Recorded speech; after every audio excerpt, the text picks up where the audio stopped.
All right, welcome back once again to the Hard Work Podcast. I am Carlisha Harris. This is my amazing co-host. I'm Stacy Lewis. Nice to be here. Glad to be here. Yay! Thank y'all for joining us once again. We have a wonderful guest today, Ms. Tameka Wren, the founder and CEO of Bless Us Sin Consultant LLC.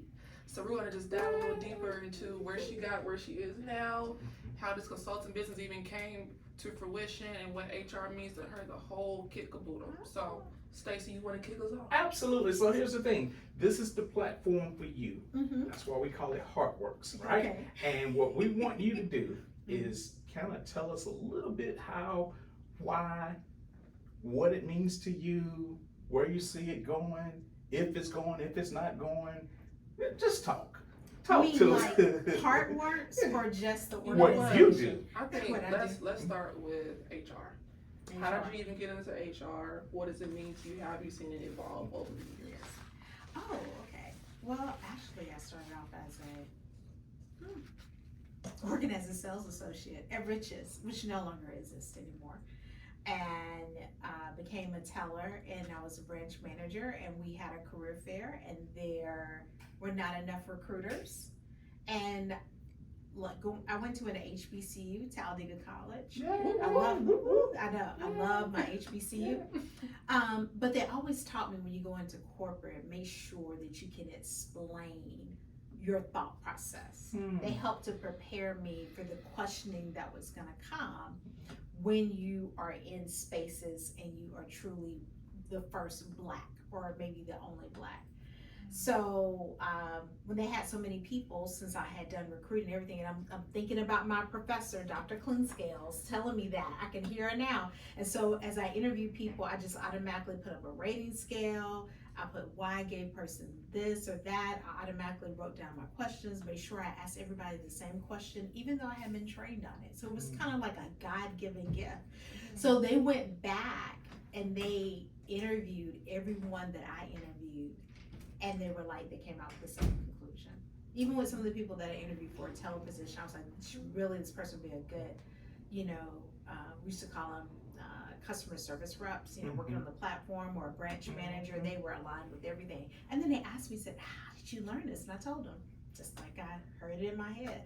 My professor told me I need to make sure that I document everything. And you need to understand what the 1 means, what the 2, 3, 4, and 5, and what the plus means there. Stuff, Yes. Yeah. So after that, I would say the one consistent thing about me is that regardless of, and I'm now a Berkman certified professional, but the one thing that's always been consistent is that I feel like in every role, for my mother that was a teacher, she would always tell me, Tameka, you don't know what you know until you can explain it to a 4th grader.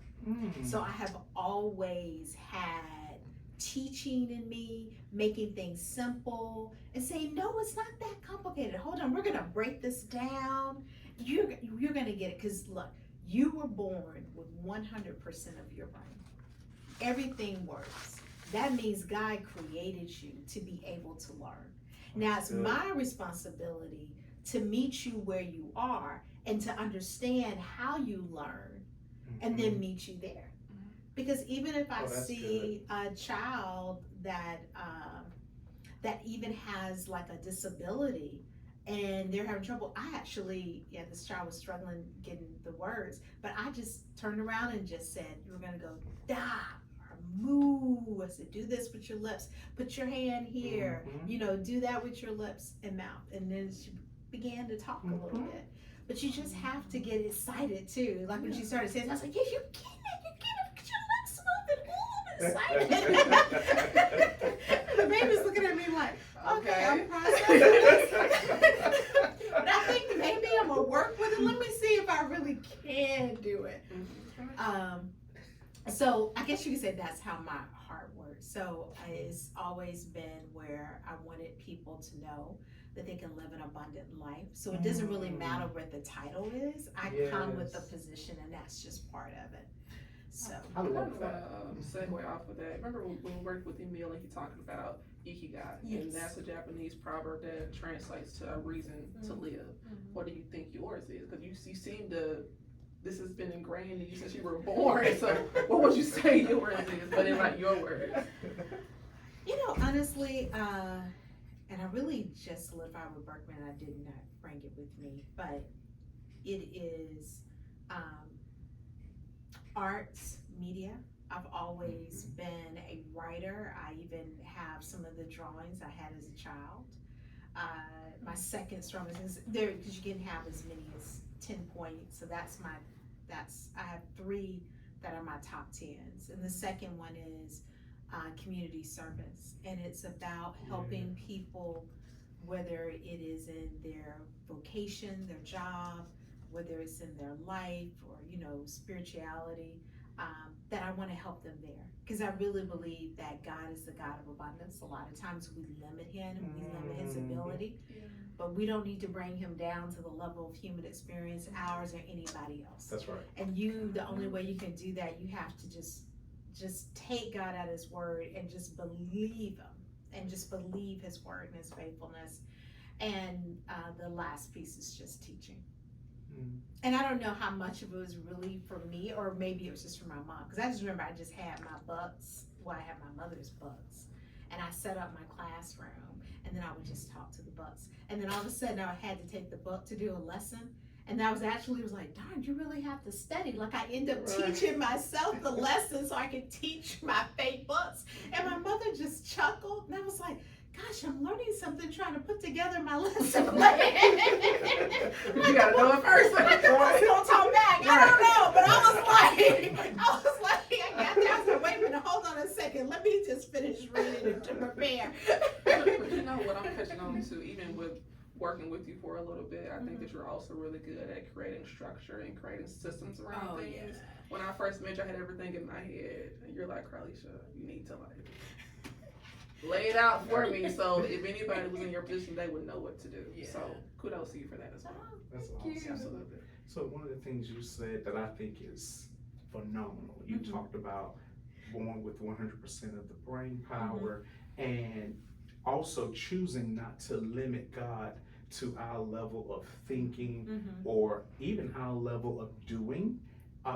What do you do to ensure that you're staying on target with that, to not limit God in your life, in the work that you do?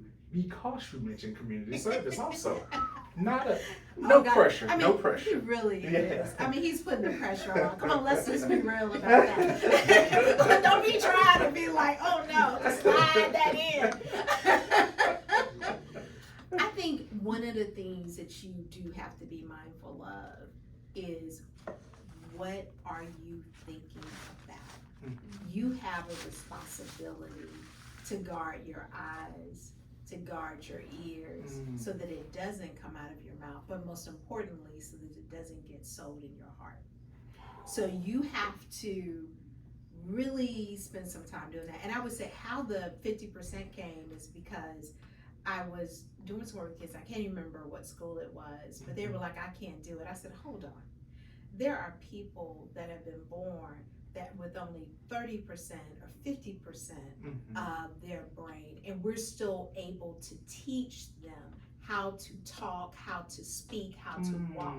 So you cannot tell me, if your Heavenly Father that created you with 100%, that there's something you can't do. Ooh.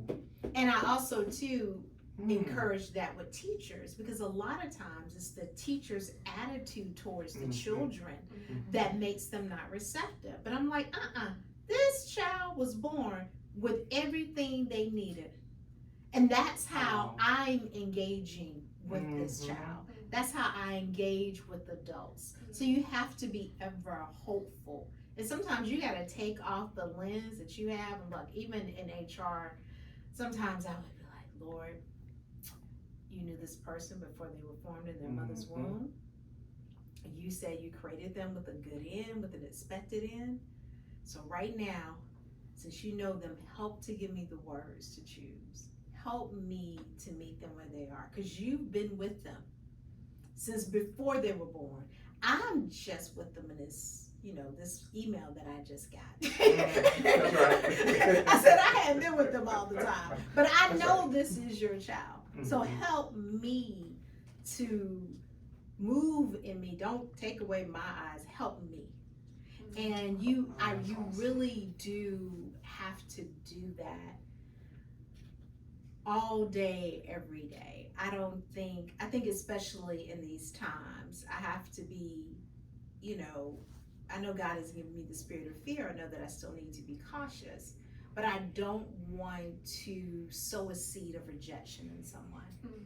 I've grown to be more aware of the impact that I have on people. And look, not all of us are human. We're going to make mistakes. Correct.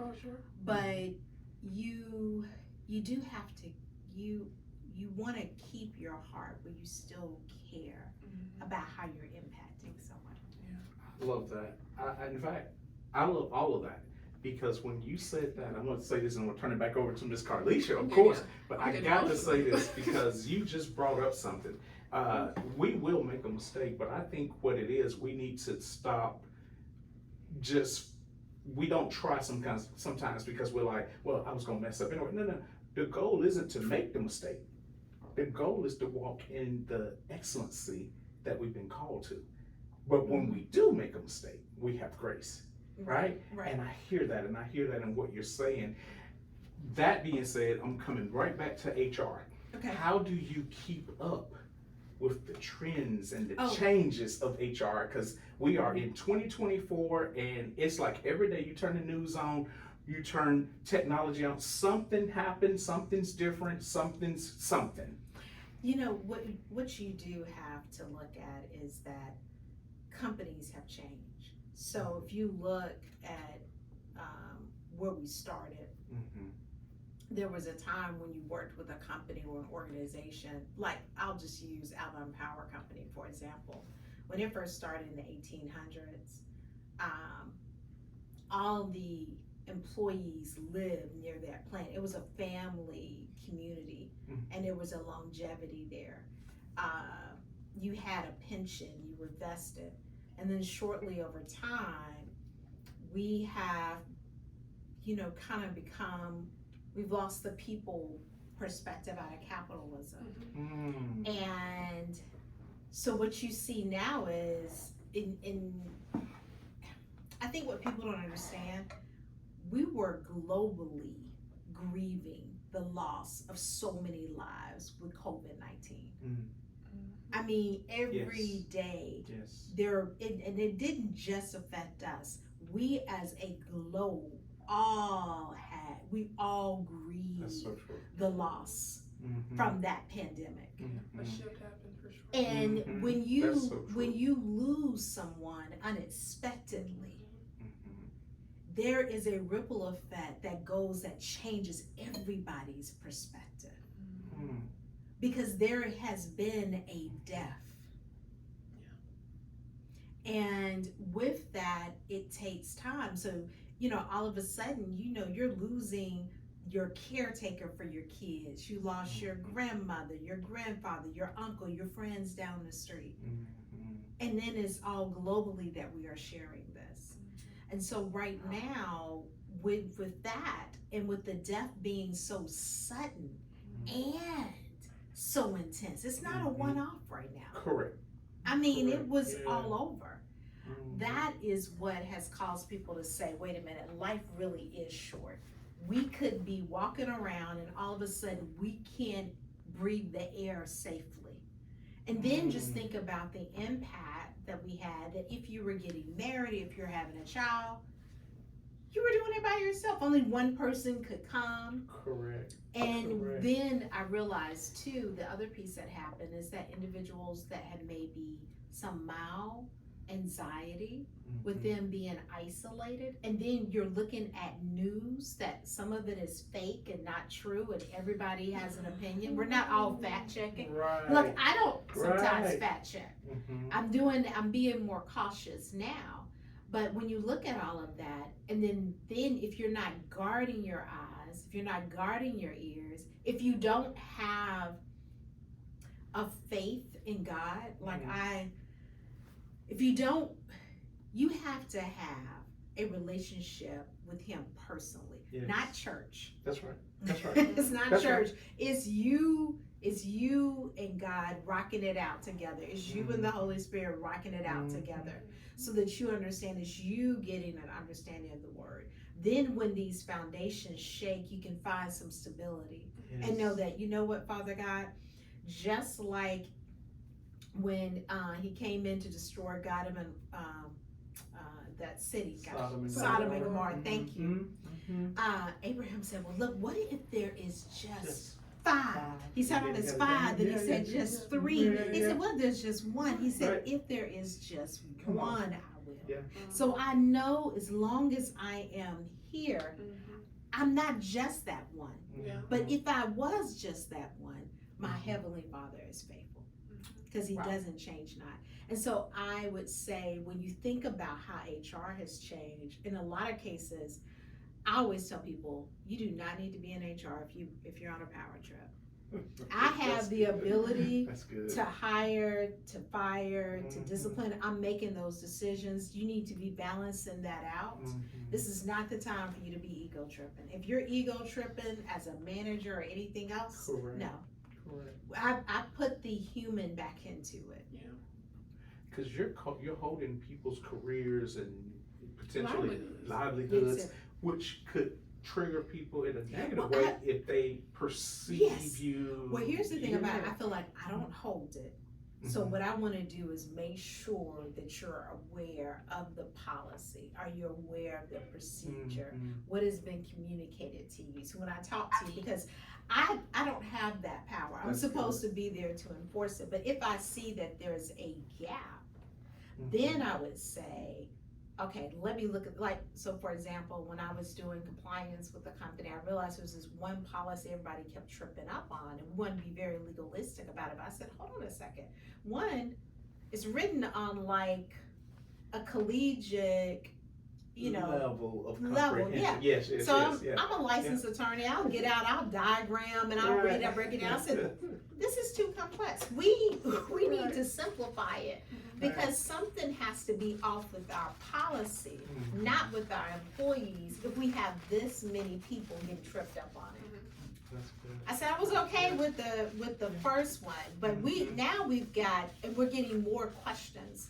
I also too believe in being transparent, so we started doing, I changed the training up, where I was like, look, here's what's changed, but oh no, we would talk about the disciplines and things like that, the violations of the code. And I said, look, everybody pay attention, because what I'm about to go over is how you can be terminated. And I don't want to be terminating anybody. So I want you to pay attention. I said, because I don't want you coming back when we got to terminate you and discipline you. So please listen. And so then I said, but I'm going to speak very slowly, because I want to make sure that you got it. Is everybody with me? And then we went over. And then I made it simple bullet points. But that's what I would do. Yes. Did I add the theatrics to it? Yes, I did. Sometimes you have to. People kind of pay attention a little bit more when you do that. But I did want to piggyback off the COVID situation. I was still in college at that time, but as a Gen Zer myself, I kind of get tired of the narrative that Gen Zers are like lazy and sensitive and things like that. I just feel like we're bringing more light to mental health and how you should treat people. Like, money is important, but like, if I'm not okay, I can't make you no money no way, So like, I just want to know like your perspective on that, because I do work for a company now that is more forward thinking, but in my past it hasn't always been that way. I feel I'm most happy right now in my situation, but before I was kind of concerned, like, how do I navigate life like this when like it's all about the money and the numbers and the results, and it's like, if I'm not okay, it doesn't even matter. I would say, I don't know, well, I would say for me, but maybe it's because I'm just an empath, I've always, understood that. I would say the only thing I would say is, I guess we were raised, I wasn't raised that your feelings don't matter, but we learned how to push through sometimes. I would say we learned how to push through. But we were giving more coping skills. What I see in this, gosh, as Tyler Burton said, my mother raised me, if you run today, you gotta run tomorrow, right? So there was a little kid that was teasing me. My mother didn't coddle me or anything. Right. She just heard me in the back seat. She was like, look here, Tameka, if you run today, you're gonna run tomorrow. Most people are just bullies. Where I see other parents will turn around, they're gonna go down to the school, talk to the kid's mother, do this and do that. But my mother just understood, I'm not gonna be here always. And you've got to learn how to stand up for yourself. But do you feel like with you all pushing through, even like as an adult, do you feel like it was always healthy to do that? Well, I mean, it's not about pushing through. I think from my perspective, I think it was healthy to teach me how to stand up for myself and how to stand up to bullies, because unfortunately you just always have to deal with them. But it wasn't like I didn't cry. You know, it wasn't like I didn't cry all the time. It wasn't like I didn't cry in front of other people. My brother was more embarrassed for me than I was. I was like, I want to cry, I cry. You heard it here on Heart Work. If she wants to cry, she will cry. So I think, but I'm trying to, so when you say that I have to put myself in, from my perspective, I've always brought the heart into things. But I guess the way that you're presenting it, were other people always receptive to that? No. But I still brought the heart and the people into it, especially because I was in a position where I had some influence. Like, wait a minute, let's think about this. I would say now, I don't know if it's that. I don't know. I guess I'm saying like more like drastic examples. Like, for example, when my mom taught, if we lost a family member, they expected her to be back in 2 days. Stuff like that. Like, it's like they just didn't allow you to just be. And then it's those companies that proclaim or purport to be people over profits until it's time for them to be people over profits. And it's not and true. then you realize it was profits over people the whole time. Notwithstanding, you gotta, generate revenue. We get that, but don't give us the impression that we, Now, we'll say, going back to that, I do realize people have different stages of grief. And so for 2 days to have them to come back, if you need more time, we can give you more time. And we did do that in HR. But what I would say is, how can we support you in this process?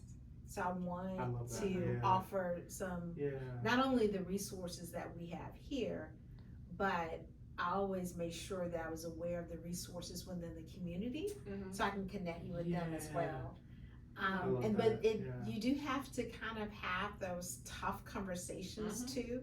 I agree. So what I would do though is, before we got to that point, I would talk to the employee and say, look, I know that you are going through a tough time. We provided you with the support that we can do. If you can at least talk to a medical provider, see if there's anything we can do for you to at least come back for half day. Because right now, we've hired you to work 40 hours a week, but you haven't worked at all, and it's a negative impact on the employee. So now it's not like we didn't ever need this position, because we did need the position. But now we're having to take your responsibilities and place them on other team members who also need vacation, time, and That's right. So it's it's becoming a burden, but I want to make sure that we give you support, because if let's go back to this and but follow up with me, and I'm going to follow with you periodically. So that's what I try to do in those situations. I like that approach. And so then when it comes time to write them up, and I craft it and put it in an email and explain that to them and say, here's when we're going to follow up again, and here's what I need, or if they don't engage, I do that. So that way when it's time to take disciplinary action, or unfortunately maybe termination, I will just remind them, wait a minute, hold on a second, I know that you're upset, but do you remember we talked here, and remember you've got this email, we talked there, and I reminded you of this, and we talked here. I said, but you didn't do your part. You didn't respond back to me. And I love that where you mentioned what resources are available in the community to help you through this Yes, time period? Mm-hmm. Because we may not be able or in a position to be everything you need in that moment, Right. but here are some other resources that will help you through this time period. And I think that's very reasonable compensation to help someone through those situations, Yeah. to navigate that. Yeah, I think that is what you're saying really is for people to be aware of the policies of a company before they even try to dive Correct. into it, because a job might look good, but if it's not fitting you and your needs and your family, it might not be a good fit. Yeah, and sometimes all that comes down to that front level supervisor. It's who you deal with every day. I mean, that's some of the That's good training too. that I had to Yeah. do. Yeah, that's And good. sometimes I was talking to someone today and said, yeah, we try to, leadership development is another thing that we do, but there are some leaders that are just not made to be a leader. So finally I just said, you know what, I get that you don't like this policy and you don't want to make this change, but here's what's gonna happen. Right. If I have to do another climate survey Right. and come back in and interview your team and you're still exhibiting the same behavior, Right. it's not gonna be a coaching after the next one, it's going to be a disciplinary action or termination. I said, now again, let me just ask you this, and at this point, I don't care if you fake it till you make it. This is what you need to exhibit. I'm giving you the support that you need, Right. and you just need to act like this is the behavior that you need to exhibit. Right. So can you kind of like, I mean, at this point, I love fake that. it till you make it. I said, but if you can, then reach back out to me and I'll check on you periodically, because then we'll need to move you into another position. so what are some behaviors you think that you know that leaders should exhibit? I mean, one of the things you have to engage with positive intent always. I mean, there was one employee, and I knew they were lying, and I just said, well, look, but I didn't tell them, hey, you're not being truthful. I just said, I'm noticing some inconsistencies. So you stated this, but this seems to be inconsistent with what you said here. And then I've got this document to present to you. I said, so help me to help this make sense. Can you help me to clear this up? And sometimes you do, once you lay it out factually to them is what you have to do. But I'm still engaging because, I don't know. I wasn't there. This is the documentation we have. And I've even had some people to say, well, I'm not gonna talk to you. And I was like, well, if you don't, then I will have to make a decision based upon the documentation that I have without your input. Correct. I said, but we really want to hear your side of the story. There's just some things we want to talk about. No determination has been made, Correct. but I do Correct. not want to make a determination without your input, without your side. Because you might be opening us up to something that we may be unaware of, Correct. possibly, Yeah. or something we're doing that we can improve upon. Like the same thing Correct. with that policy interpretation. When I Yes, looked at yes. it and met them where they are, in one, it came up and we had a policy in place, but I didn't do it at the level that they wanted to. I reduced it. But then when I looked, and then there were other people that were coming in, I was like, wait a minute, there's something with our wording here. And then I was like, let's go back and remove the other disciplinary actions here, and let's correct the policy. But that's the hard work that you have to do and lay out that case. Because if we really want to have a culture, just like when I did criminal defense, the only way our criminal justice system works, everybody has to do their job. So I'm the criminal defense attorney. I'm making sure, did the police even have a right to stop you? Did they follow the right procedure? Then when they stopped you, did they go through the substantive due process of things? So when they stopped you here based upon the procedure, then what steps did they take? What did they say? What did they look at? And then you want to go through that. And then if there was something that was off, I was like, motion to dismiss. Right. And the police officers would get upset, sometimes the prosecutor upset, but this is how our criminal justice system is fair. The judges make sure, if the prosecution always comes up, and if it's a certain person looks a certain way, and they get a plea deal for 2 months, and you wanna come back this one you're doing 6, their job is to say, wait a minute, there really isn't a difference in the crime, so no. don't bring this, Peter. No, you got to go back. I'm not accepting that because I just did one yesterday, and this is what I just saw. So you're keeping up with it.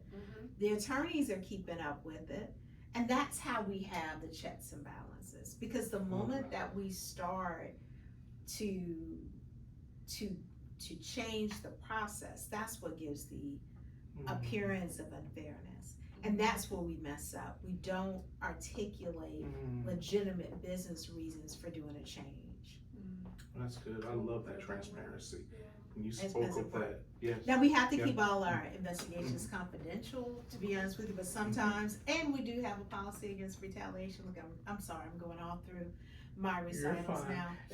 I just want to say while we're talking on this podcast, Mogul Mission Media is being greatly entertained over on the other side of the room, and they're just soaking it all in. Yes. So shout out to Mr. Javrell Davies and Mogul Mission Media. So as an employee, I do recommend every employee needs to look at that policy. Yes. Look at their policies about attendance, about conduct.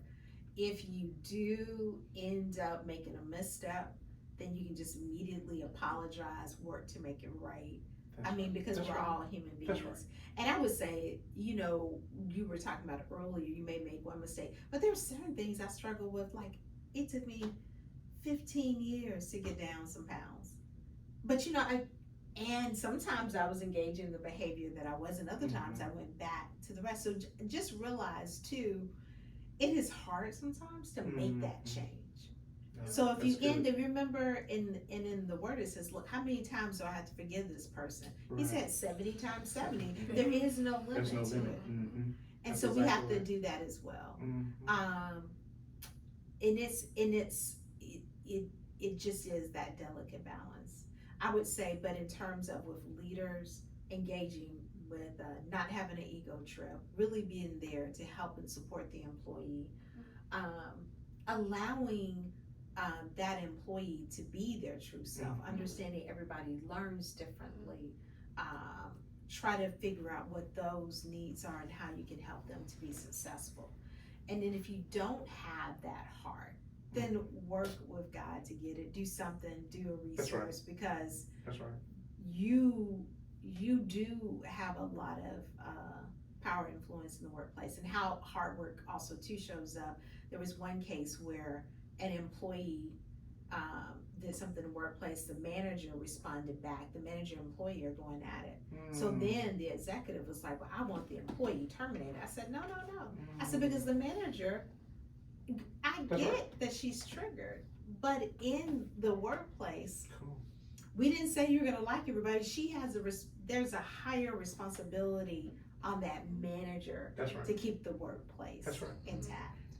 For the exact reason they have that role. Right. Yep. I said, so if you're not going to allow me to address the behavior of the manager, and I would recommend a higher level of discipline for the manager, then we're not going to do this with this employee. Because this is unfair. Because it was the manager's response too that also caused some disruption. Correct. Now what I did, I worked with the employee and the manager about the behavior. That's right. Just because you want to push somebody's button doesn't mean that you should. Correct. and the hard work that it takes to create this safe environment for people to come in and work and not have to feel like every 5 minutes I'm gonna lose my job. We got to create a safe space. You got to have a safe space. Imagine the stress levels that are triggered, and then you want to talk about a loss in productivity. There it is. Loss of trust as well. A loss of trust.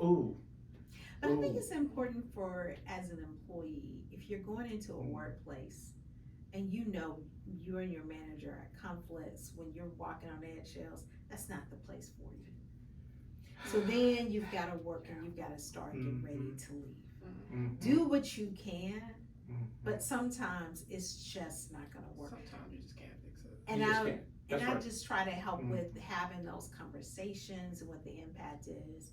But when you're like, and look, I'm gonna pause. This is like a little plug. One of the things that I do now in my practice is called Berkman. I'm a certified Berkman professional.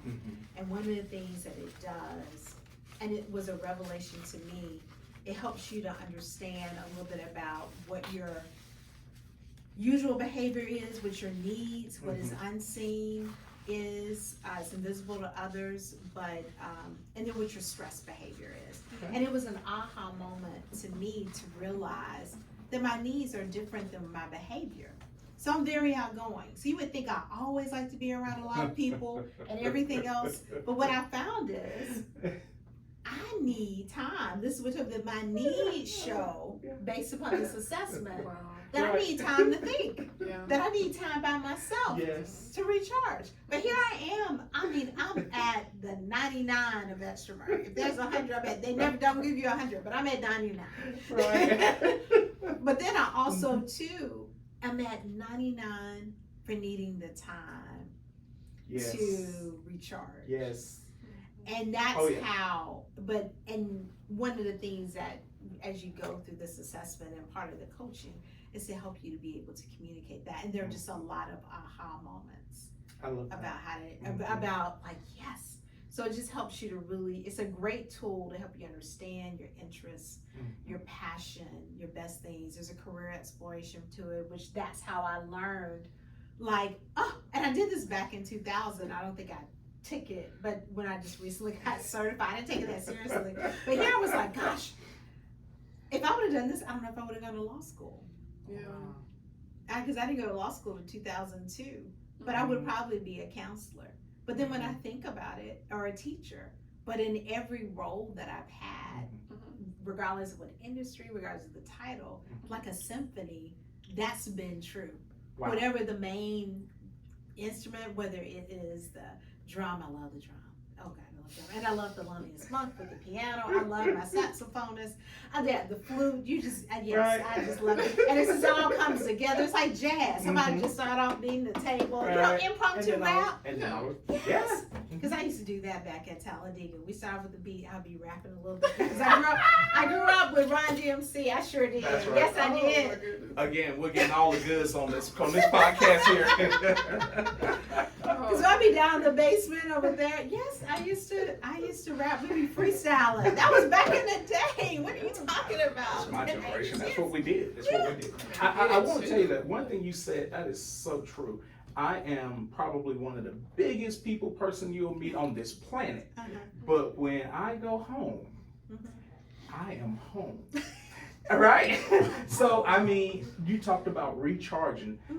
I think it's vital that we recognize our need to recharge, meaning we know I need to recharge. And so I love being in the public. I love talking to people. I love dealing with people. I do.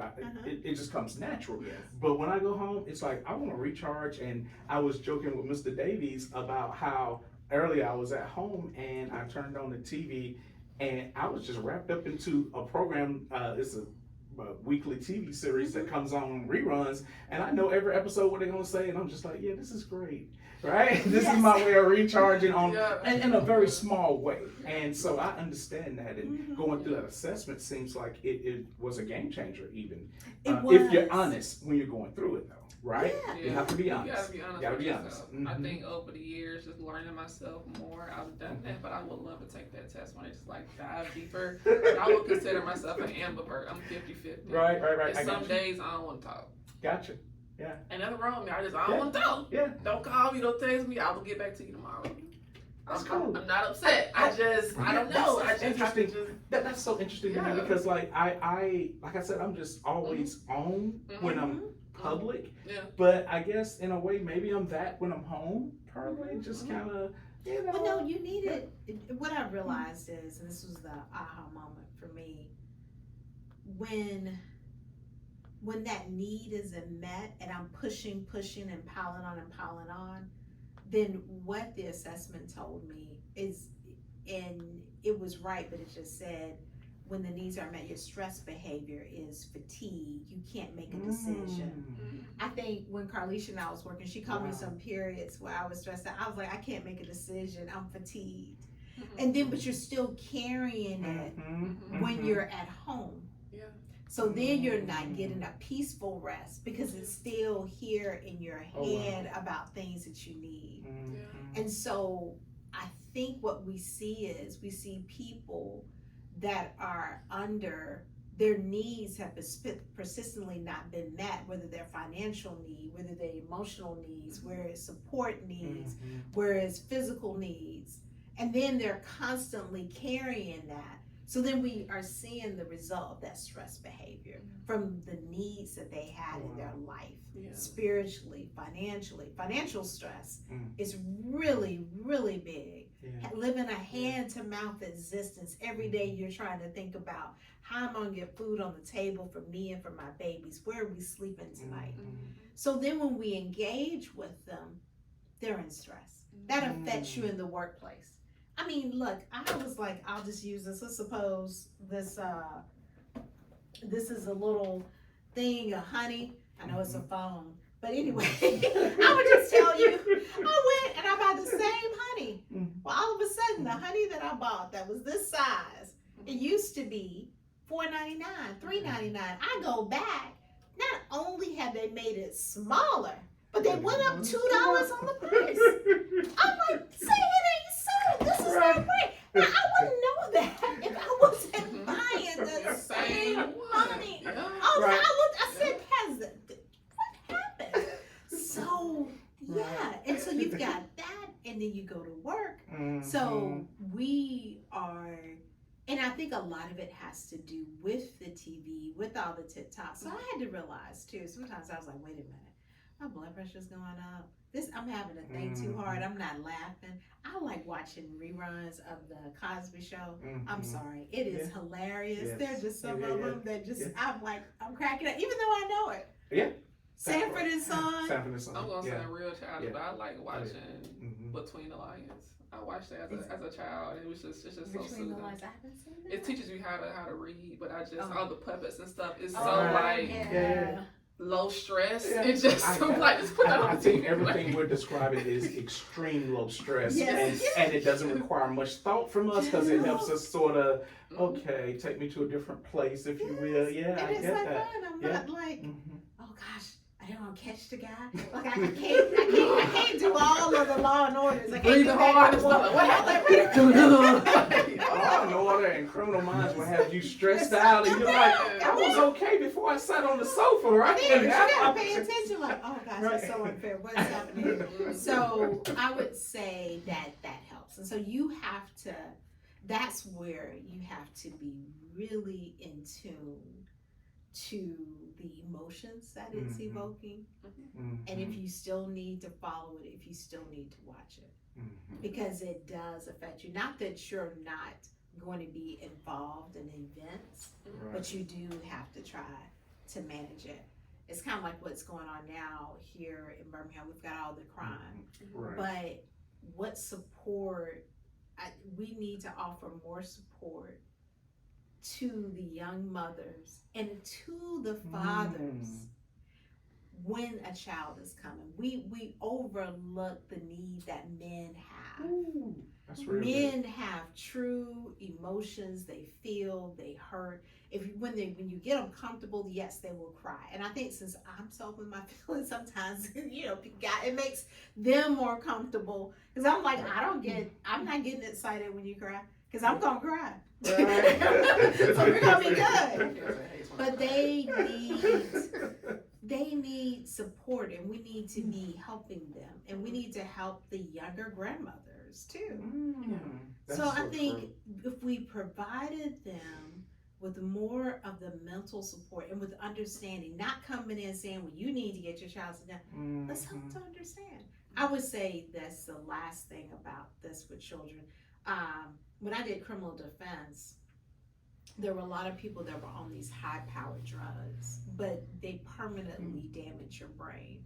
So it led me to find out what's happened. Well, how do we do child care in other countries? France has the lowest diagnosis of ADHD. And the reason why, yes, is because it's a socialized healthcare system. So when the child begins acting out with stress, when they're in the daycare system, they figure out what's causing the child's stress at home.